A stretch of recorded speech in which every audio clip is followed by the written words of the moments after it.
Okay, so let's have a look at the where, right? So when I talk about where, I'm not talking about like the broad location, no? But more the specific places. Not where we're going to be based, right?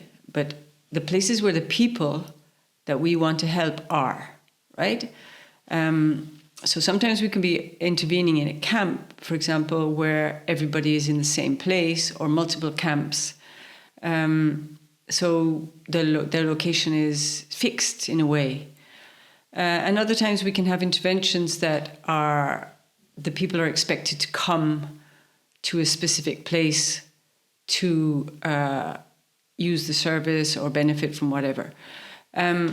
So we have to kind of understand what this means as well when we consider our location. Yeah, we have to consider like the location as key, right? What are the natural barriers and what are the imposed barriers?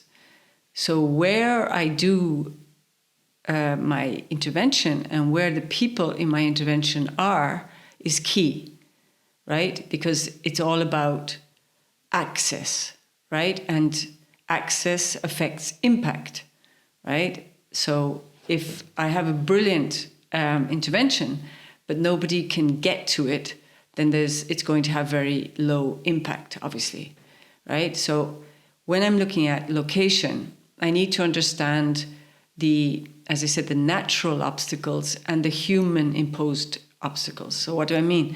What do I mean by the natural ones would be, okay, climate, for example, right? Rainy seasons, flooding seasons, whatever, malaria seasons. You need to consider what happens at different times of the year, and in particular the times of the year that you will be running your intervention. So climate is a big factor, right? Because you don't want to be blocked, or people to be blocked by lack of access due to inaccessible roads or paths or whatever. Topography, okay? What's the topography like for my logistic capacity? No, can my logistic capacity resolve topography generated obstacles like mountains or rivers that rise in particular seasons, or sand or whatever? So I need to consider all of these things, yeah, both for my own teams as well as for the people that I am trying to help, okay? And I need to see if I can resolve them, okay, in the design. Because when I'm doing my resourcing part, I will need to make sure that I've resourced my intervention well enough to resolve both climatic and topography issues, no, as well as other factors. Then human-imposed ones would be more like armed groups, for example, or criminal activity that, or even the state that blocks or impedes or hampers or makes somebody's journey risky or dangerous. Yeah, both the people we're trying to help to us and us to the people we're trying to help. Okay. So all of these considerations, which are kind of like, in a way, tactical decisions that have to be made about the locations that we want to operate in, or we want people to come from and to, are very important.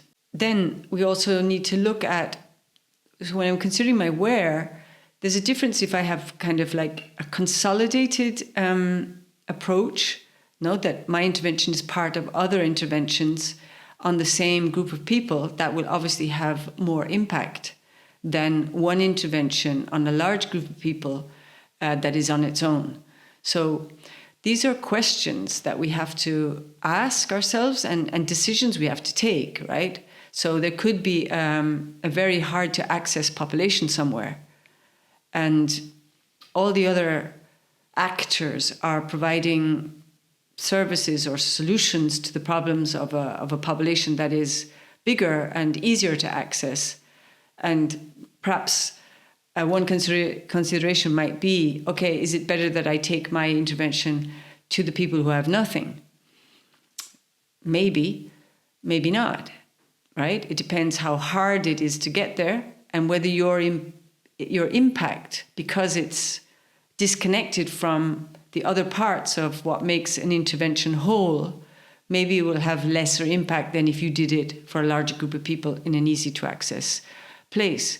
So even though it's an admirable goal to access people who have no access to other NGOs or agencies or actors or state actors' services, it's important to consider the whole, right? Because if I go and I decide, okay, I'm going to go and intervene on that smaller pocket of population because they have nothing, but my intervention is only one thing, right? Without the other things, will it have enough impact to make it worth the extra effort to get there, or for them to get to where I'm doing my intervention, right? Or in terms of armed conflict, you have to evaluate risk.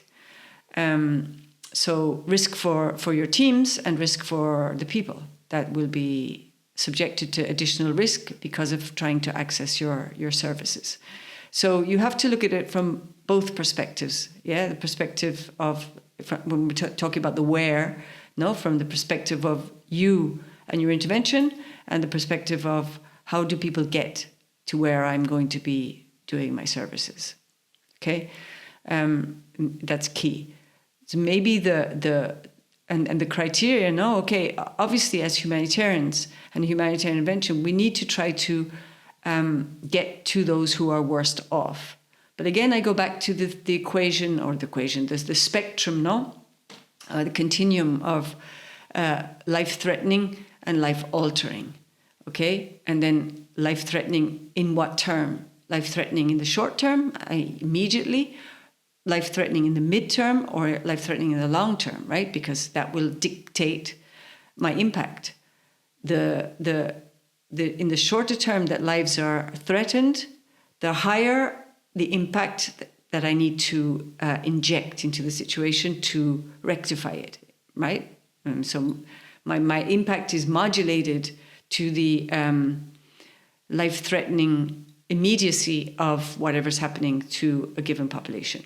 And I need to think about it in those terms, because if we're talking about life-altering, when you have like sort of a situation where there's been an attack on a population and the population has fled, okay, the acute critical point of that crisis for those people has passed, right? It was the attack itself that was the life-threatening event, right? So I have to keep that in mind. Once the people have fled to a safe place where they're no longer at the when they're no longer accessible or of interest to the armed group, then I have to modulate, okay? The threat levels have now reduced for that population. So I have to see, okay, is there anything threatening their lives right now or soon? And then act on that. Or, but sometimes we're acting as if there's an emergency right now when the actual critical point has passed. And we're in post-critical point, no? When you have a population that's just arrived in a location, for example, with nothing because their villages have been burnt, or they've been forcibly displaced by some actor, the state or whatever. So then we have to consider, right, life-threatening to life-altering, and in what term, short, mid, or long term we're talking about, yeah?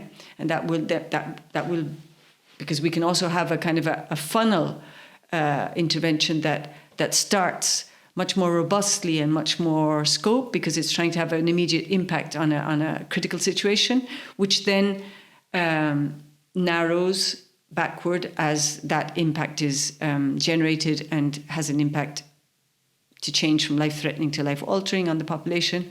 But what we tend to see is the opposite of that, no? That an intervention will start smaller, unless it's a full-blown emergency, and then as time goes on, people will add things to it, right? Instead of improving the design or checking that what was happening or it's in the right place, for example, no?